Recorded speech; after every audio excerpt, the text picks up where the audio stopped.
Let me be direct about what we are actually watching here, because the way this conversation between General Petraeus, Brett McGurk, and the CNN anchors is being framed tells you almost as much as the events themselves.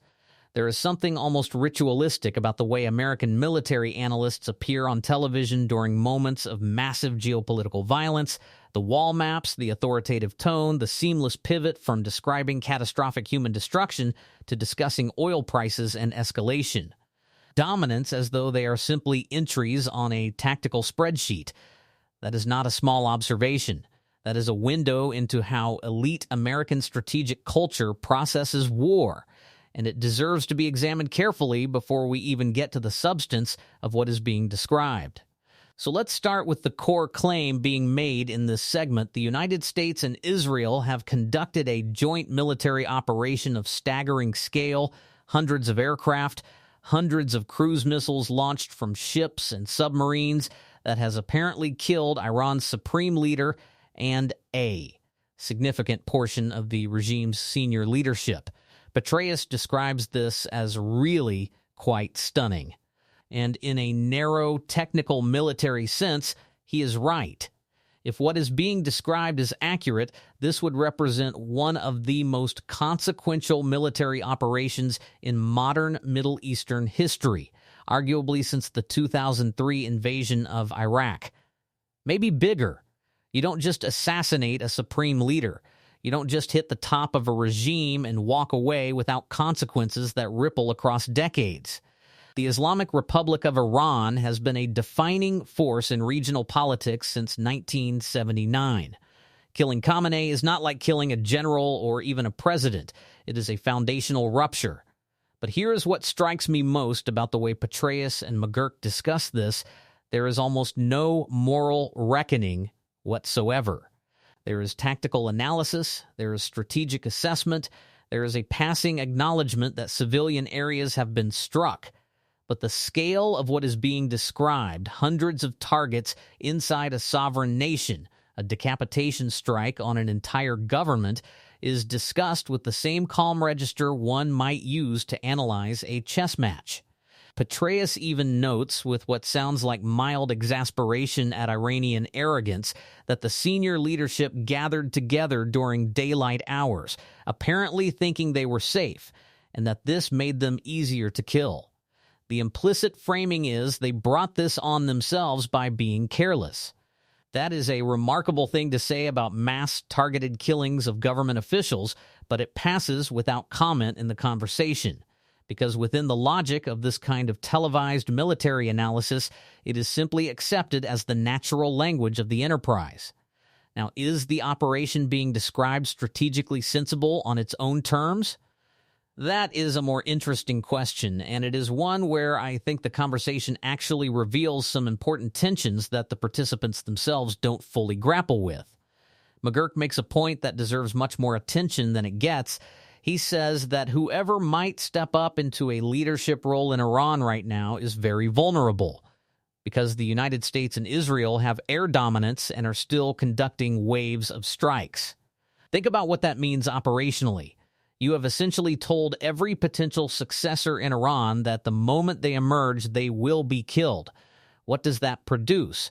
It does not produce a clean transition to a more moderate or cooperative leadership. It produces either total paralysis or it drives decision-making underground into the hands of people who are not thinking strategically at all. People who are simply executing pre-authorized retaliation plans, firing missiles not because it serves a coherent political objective, but because that is the only thing left to do when the chain of command has been obliterated. McGurk himself seems to recognize this when he says the Iranians appear to be just firing off their missiles without a strategic plan, and that this shows real disarray in their chain of command. But he frames this as a problem with Iran, as evidence of their weakness and confusion, rather than as a direct and predictable consequence of what the United States and Israel have just done. You cannot conduct a decapitation strike on an entire government and then express surprise that the resulting behavior is chaotic and non-strategic. Chaos is what you get when you remove the heads from an organization. The missiles hitting civilian areas in Gulf states, the attacks on tankers, the apparent disregard for the diplomatic consequences of drawing Saudi Arabia and the UAE and Qatar into direct military confrontation, all of this is exactly what happens when a massive, complex security apparatus suddenly has no coherent leadership. The people at the controls are not thinking about grand strategy. They are frightened, angry, and executing the plans that were already in place before their commanders were killed. This brings me to what I think is the genuinely most important strategic observation in this entire segment, and it comes from Brett McGurk, almost as an aside. The Gulf states, Saudi Arabia, UAE, Qatar, Bahrain, had been trying to stay out of this. They had apparently, according to reports discussed in the segment, privately agreed to allow the operation to proceed without using their airspace. That is a significant concession. That tells you that behind closed doors, these states had made a calculation that the elimination of Iran's nuclear program and the decapitation of the Revolutionary Guard and the regime leadership was, on balance, something they could quietly accept as long as they were not publicly implicated. That is the logic of realpolitik in its most cynical form, and frankly, it is not surprising given decades of Sunni-Shia regional rivalry and Iran's consistent pattern of supporting destabilizing proxy forces across the Arab world. But Iran has now, apparently through sheer operational desperation or miscalculation or simply pre-cooked automated retaliation plans, started striking those same Gulf states that were trying to stay neutral. And this is where the strategic picture becomes genuinely alarming in a way that the panel doesn't fully convey.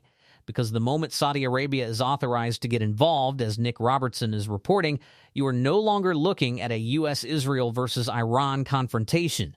You are looking at the potential beginning of a broader regional war that pulls in the most militarily capable Arab states on one side against a headless, disorganized, but still armed Iranian military and its network of proxies. The Houthis in Yemen, Hezbollah remnants, Iraqi Shia militias. None of these actors take their orders from a supreme leader who no longer exists. They have their own command structures, their own arsenals, their own political agendas that will not simply evaporate because Tehran has been struck. Petraeus is actually right that Iran attacking the Gulf states is a big mistake, but again, the framing misses the deeper point. It is a mistake not primarily because of the military consequences, though those are real. It is a mistake because it transforms the regional political calculus in ways that cannot be easily reversed. Saudi Arabia and Iran have had a complex, sometimes violently hostile relationship for decades. But there have also been moments of de-escalation, diplomatic channel opening, even a China-brokered rapprochement as recently as 2023. All of that is now ash. The moment Saudi military forces are engaged in active combat operations against Iranian forces, even in a defensive capacity, you have a new regional reality that will shape the politics of the Gulf for a generation. The Saudis do not forget. MBs does not forget. If Iranian missiles have struck Saudi infrastructure, Saudi civilian areas, Saudi oil facilities, and the segment implies this is either happening or imminent, then you have handed the most powerful Sunni Arab state a casus belli that their leadership will not waste. The economic dimension of all this is genuinely severe, and the segment gestures toward it without quite landing on how serious it could become. The Strait of Hormuz is not merely an important waterway. It is arguably the single most economically critical choke point on the planet. 20% of global crude oil, 20% of the world's liquefied natural gas, and enormous quantities of containerized trade pass through those narrow waters every single day. The segment mentions that shipping traffic has already dropped 50 to 70%, that vessels are frozen at anchor waiting for the situation to stabilize, that America has announced it is halting transit through the strait. If that disruption persists for more than a week or two, the consequences for global energy markets will be severe. Petraeus suggests the disruption will likely be short-term unless there is significant escalation like sea mining, and he may well be right from a pure military standpoint. The U.S. Navy has the capability to clear mines and maintain transit corridors. But the key word there is time. Clearing mines takes time. Repairing damaged tanker infrastructure takes time. Rebuilding shipper confidence takes time.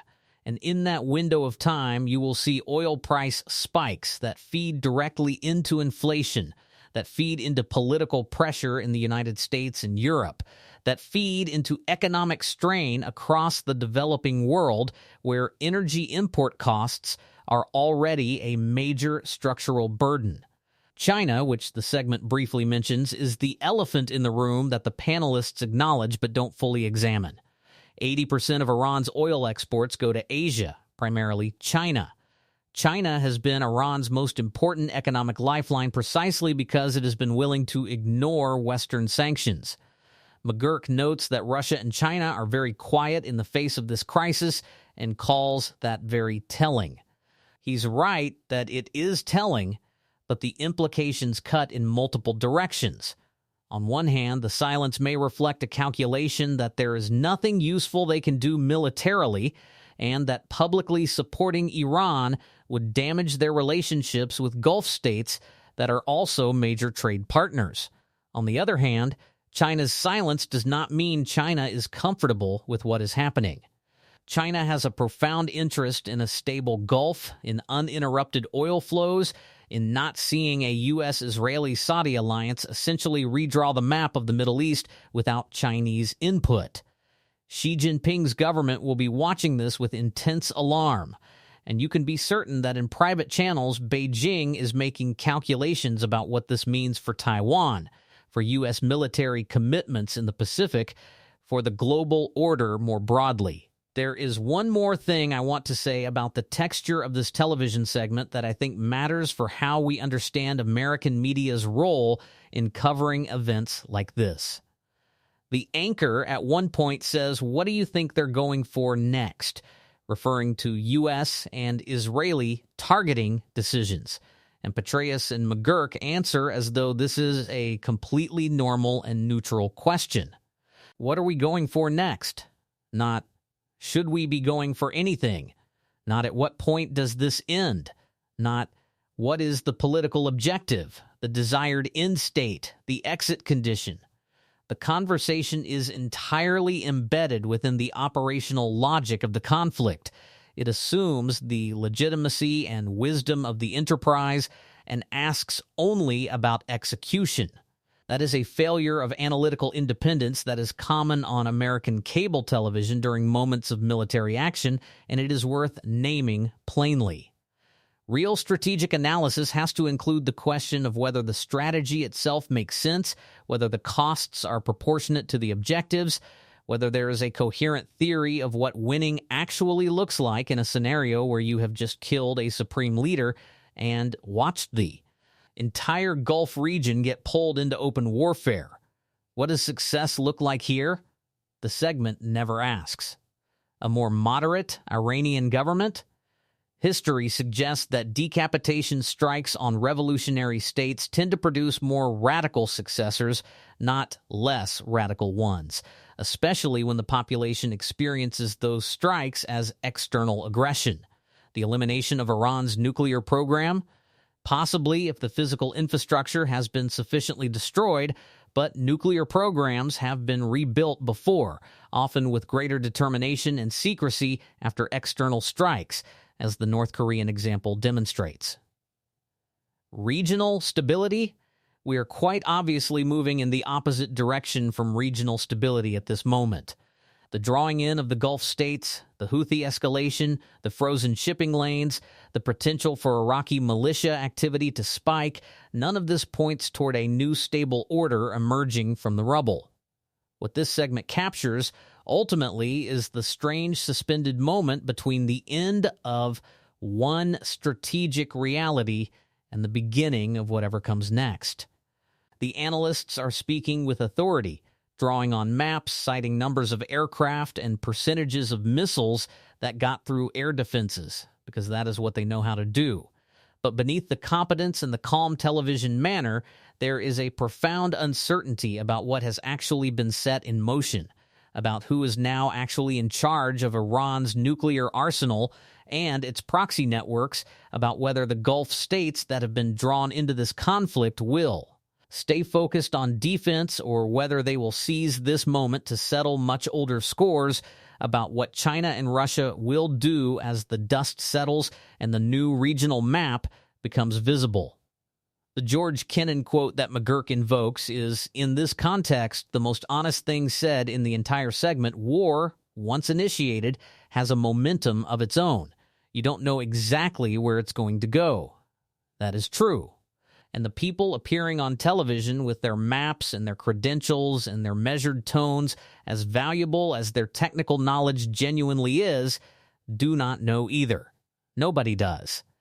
And that uncertainty, that fundamental, terrifying openness of what comes next, is the thing that the format of cable television military analysis is least equipped to sit with honestly.